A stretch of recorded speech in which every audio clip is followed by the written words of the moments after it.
오늘 시편 43편의 말씀을 읽었습니다.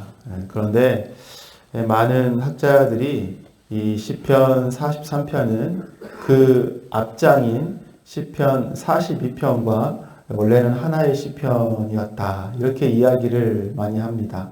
왜냐하면 후렴구처럼 반복되어지는 말씀도 동일하고 또 본문의 내용도 너무나 비슷하기 때문이죠.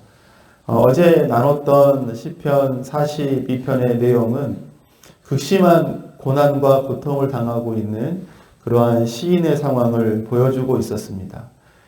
시냇물을 찾아 헐떡이는 사슴처럼 영적인 갈급함과 더해서 원수들로 인해서 고난 가운데 있는 시인의 상황을 보여주었죠. 이러한 시편 42편과 동일하게 오늘 본문인 시편 43편 또한 극심한 환난과 고난 가운데 있는 시인의 상황을 본문이 우리에게 보여주고 있습니다. 거짓을 일삼는 악한 사람들로 인하여서 시인은 고난 중에 있습니다. 뿐만 아니라 오늘 2절의 말씀을 보면 나의 요새이신 나의 하나님 어찌하여 나를 버리셨습니까? 시인의 극심한 고난의 문제들 앞에 여호와 하나님께서 우리를 버리셨기에 또 이러한 고난이 자신의 삶에 닥친 것이 아닌가 하면서 극심한 고통과 고난을 표현해 주고 있습니다. 그 고난을 하나님을 향한 탄식으로 이렇게 흘려보내고 있는 시인의 모습을 보여주고 있어요. 사랑하는 성도 여러분, 마치 하나님께서 나를 버리신 것과 같은 그런 어려운 상황 가운데 놓여 보신 적이 있으신가요? 하나님과 내가 아무런 상관이 없는 사람처럼 여러분 단절되어 버린 것 같은 상황에 놓이신 적이 있으신가요? 하나님 왜 나를 버리십니까?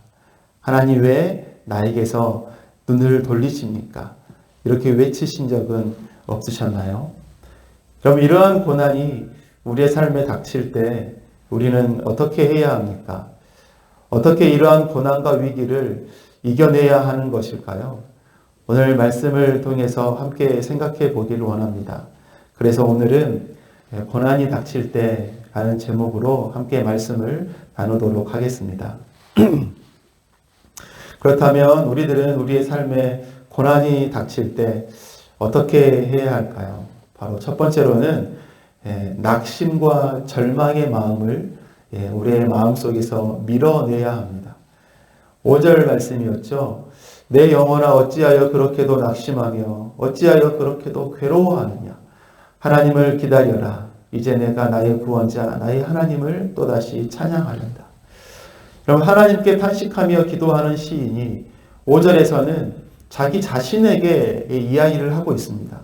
자기 안에 있는 낙심과 절망 그리고 괴로워하고 있는 자신의 마음을 이야기하면서 이러한 생각들을 떨쳐버려야 하는 생각들임을 이야기하고 있는 것이죠.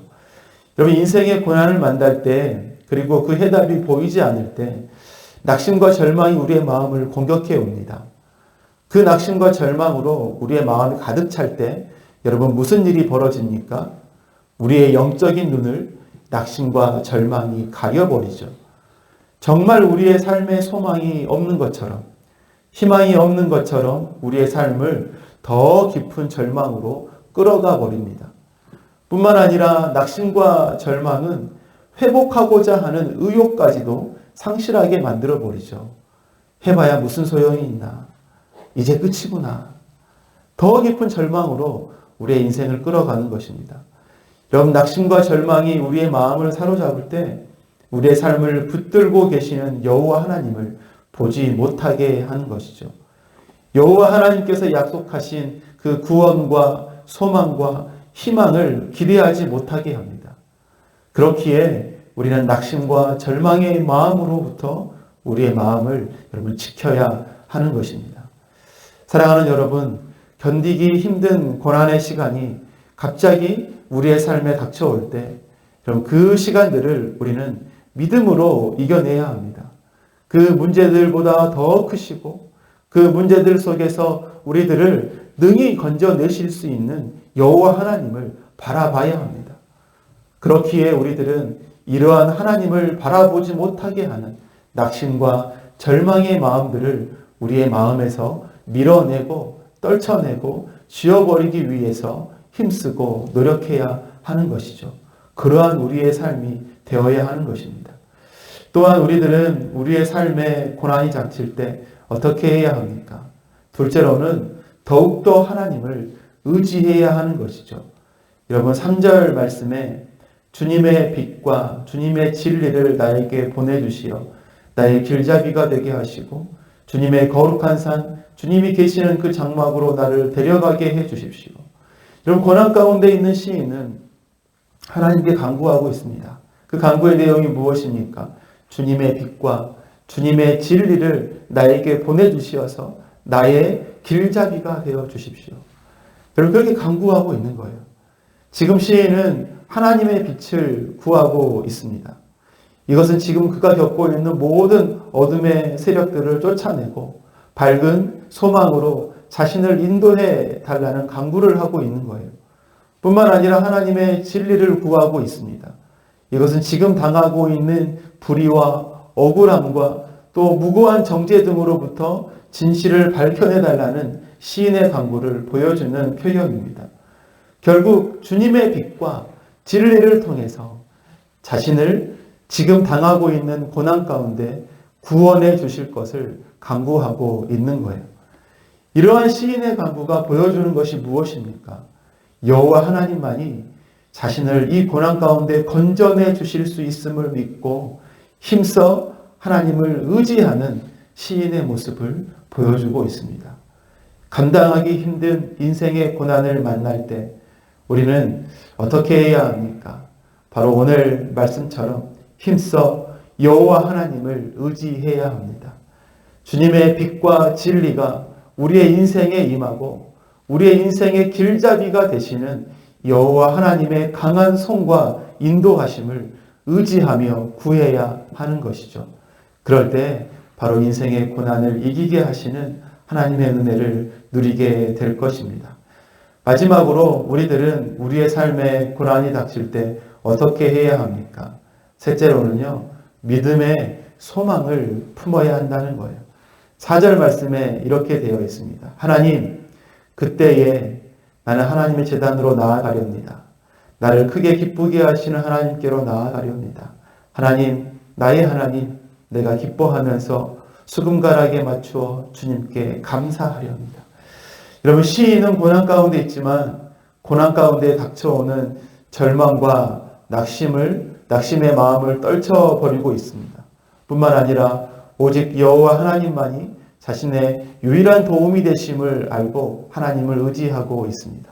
그리고 마지막으로 시인은 비록 고난 가운데 있지만 믿음으로 하나님께서 하실 일들을 바라보며 믿음의 소망을 품고 있어요. 방금 읽은 말씀을 시작할 때 나왔던 바로 그때에 라는 말씀이 있습니다. 그때에. 여러분, 이 때가 가리키는 때가 언제인가요? 바로 그때는 하나님께서 고난의 자리에서 자신을 건져내실 때를 가리키고 있는 거예요. 시인은 그때에 하나님 앞에 기쁨으로 나아가서 하나님을 찬양하고 주님께 감사를 드리겠다고 서원하고 있는 것입니다. 즉 고난 가운데 하나님께서 이루실 구원의 소망을 품고 그 고난의 시간들을 견디고 있는 시인의 모습을 보여주고 있는 거예요. 사랑하는 여러분, 이러한 믿음의 소망이 우리들에게도 있어야 합니다. 비록 답이 보이지 않고 끝이 보이지 않는 상황 중에 놓여 있을지라도 하나님께서 그 속에서 우리들을 건져내 주실 것이라는 믿음의 소망, 바로 이 소망이 우리에게 있어야 하는 것이죠. 여러분, 그리스도인들의 삶은 언제나 믿음의 소망을 품고 살아가는 삶인 것 같습니다. 예수 그리스도 안에서 누리는 구원의 소망, 그리고 마침내 가게 될 천국의 소망, 그리고 예수님께서 재림하실 때 누리게 될 부활의 소망, 이 소망을 품고 살아가는 것이 우리들의 삶이 아닌가요? 결국 우리의 믿음은 우리의 눈에 보이지 않지만 존재하고 있는 그 소망들을 품고 살아가는 삶인 것 같습니다. 끝이 보이지 않는 것 같은 고난도 마찬가지 아닐까요? 비록 고난 가운데 있지만 믿음의 사람은 그 고난 가운데 우리를 건지실 여호와 하나님을 믿음으로 바라보는 삶을 살아가는 것입니다. 우리의 삶에 고난이 닥칠 때 믿음의 소망을 품고 그 고난을 이겨내는 우리가 되길 바랍니다. 말씀을 맺겠습니다. 우리의 삶에 고난이 닥칠 때 우리는 어떻게 해야 합니까?